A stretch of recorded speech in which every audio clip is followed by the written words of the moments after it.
And hello guys, welcome ulit sa ating channel. So ito na naman po muli si JR Doria TV para mag-update na naman po dito sa Pasig River Esplanade Phase 4. So dito muna natin sisimulan, dito sa taas po pa rin tayo ng MacArthur Bridge, kung saan sisilipin po ulit natin yung ganap dito. So samahan niyo po ulit si JR Doria TV. So tara, let's go guys, simulan na natin.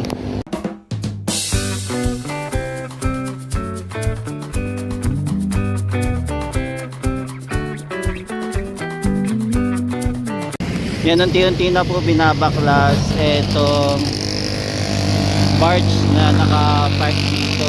So unti-unti na po nila binabaklas para matanggal na po at hindi na po maging sagabal dito sa gagawing esplanade na tatawid na po sa kabilang tulay po. Ayan, sa ilalim po ng tulay na tatawid na. So ito po yung ganap ngayon. Tapos ito, inuunti na nilang binabaklas itong mga bakal, no?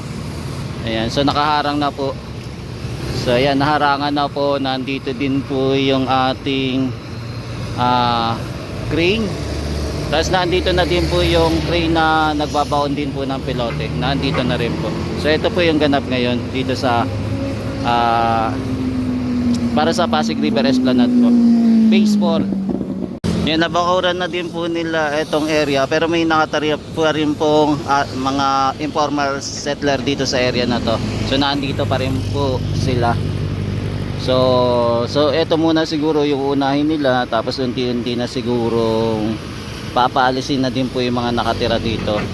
Yan, hindi natin alam kung sino po magiging in charge para paalisin po yung mga kababayan natin nakatira dito malapit po sa Ilog, Pasig.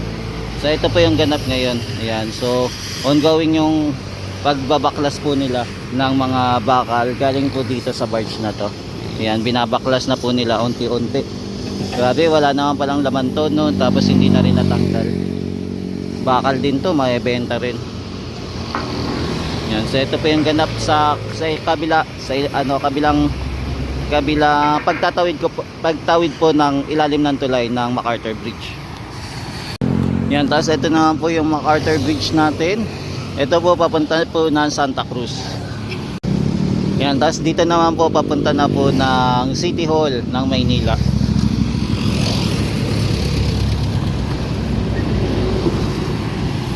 Yan, so ito po yung ganap naman dito sa Pasig River Esplanade. So ito po, ongoing po yung pag-welding po nila para po sa gagawin na frame para po sa platform, para po maayos na po yung flooring dito. Siguro mukhang bubuhusan na rin po nila ito, kaya po tinatapos nila itong platform dito, no? So ano na nila, kinokompleto na po itong paggawa ng platform dito. So baka susunod po na ito, baka maglalagay natin po sila ng baluster, no? Baka lalagyan natin, pero alamin natin kung ano yung kung ilalagay nila, kung ipaparehas pa rin po nila sa Esplanade dito sa kabila para sa Phase 1C, kasi sakop pa naman po ito ng mga old building para po sa Manila Central Post Office, o babaguhin na po nila yung design. So abangan po natin kung ano po yung magiging itsura ng design dito sa Pasig River Esplanade Phase 4 po. Yan, dito naman po may inaayos po sila, naglilinis-linis po. Yan, naayos-ayos po nila yung mga bakal-bakal dito. Tapos yung crane din po, gumagalaw-galaw din po. Mukhang bubuhatin po.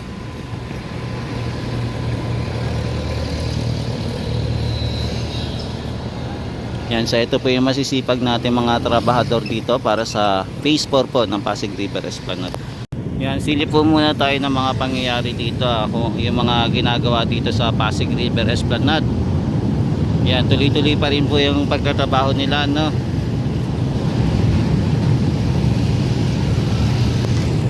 Yan, unti-unti na pong pinapaganda ang ating esplanade. Tapos ang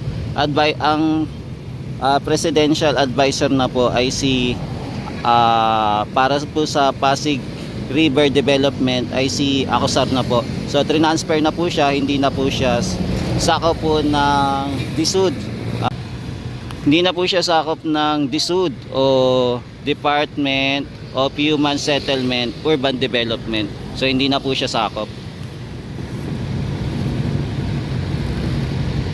Yan, so ito po yung ganap ngayong gabi dito sa Pasig River Esplanade Phase 4 po. So continuation po ito, naaabot po hanggang, expected po natin dapat umabot po ito hanggang Ayala Bridge, itong project na to.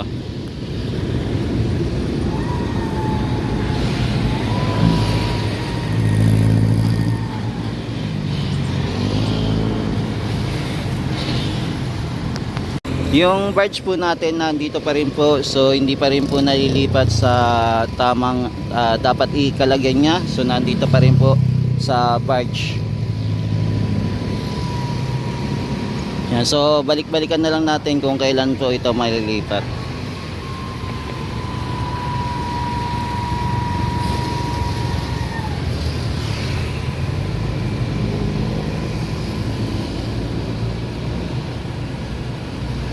Yan, so ito muna yung update natin dito mga tropa sa area po ng Phase 4. So punta naman po tayo sa sa Phase 1, 2 at saka 3. Doon naman po tayo mag-update. So silip naman po tayo.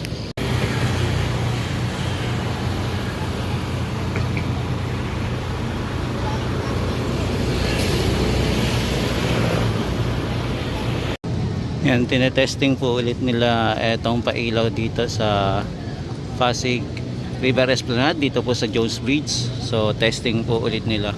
So ina-operate nila kung gumagana. Yan, ilan na kaya yung kaya nilang kontrolin. So yan, may makikita tayo, may mga signal. Yan na gumagalaw. So itong isa na pagalaw nila. Yan, napapaikot-ikot.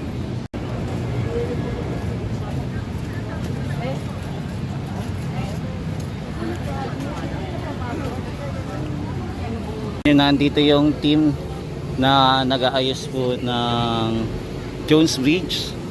So sila po yung nag-aayos. So nandito sila. Mukhang tinatapos na din nila yung control room dito sa tabi po ng Jones Bridge. Yan, so inaayos po ng ating mga Chinese po. Sila po nag-aayos.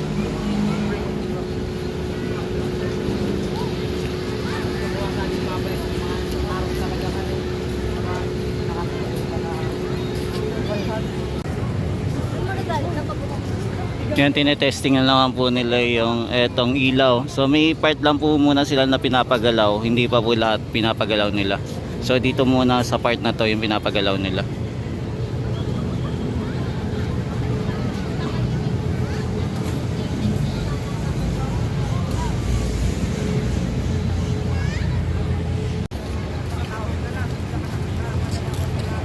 Yan, test run na. Pati dito pala. Diba? Yan, tinest run na din na nila lahat. So, ayan na, gumagana na. Yan, so pinagana na nila lahat. Ayan. So, ito na yung spotlight, galing. So, nag-test run na sila dito sa spotlight. So, ito yung ginagawa nila. Ayan, diba? Ganda.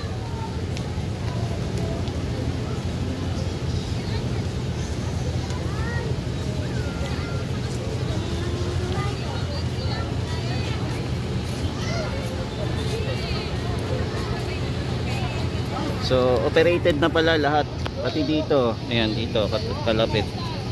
Yan, operated na, di ba? Yan, na-test na nila. Yan, galing, di ba? Yan, tested na lahat. So lahat nabasa na po.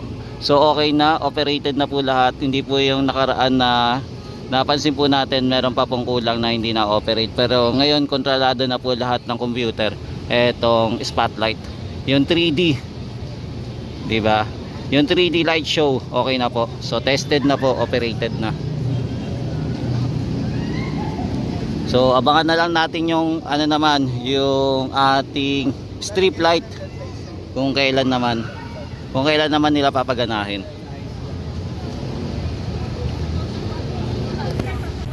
Yan, nandito na tayo sa Phase 1. So simulan na natin umikot dito sa Phase 1 muna.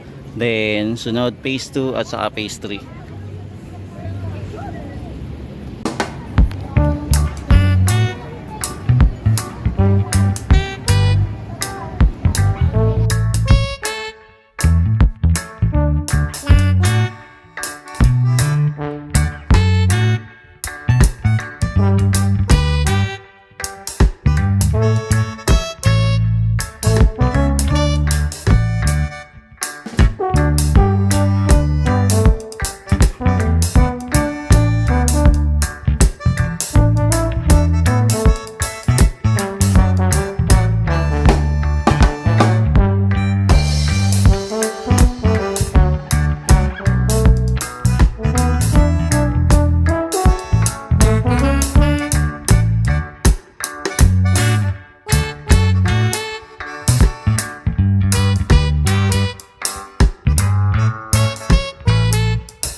Yan, so dito muna yung update natin ngayong gabing ito dito sa Pasig River Esplanade. Nandito po tayo, pinaka last update po sa Port Santiago River Walk.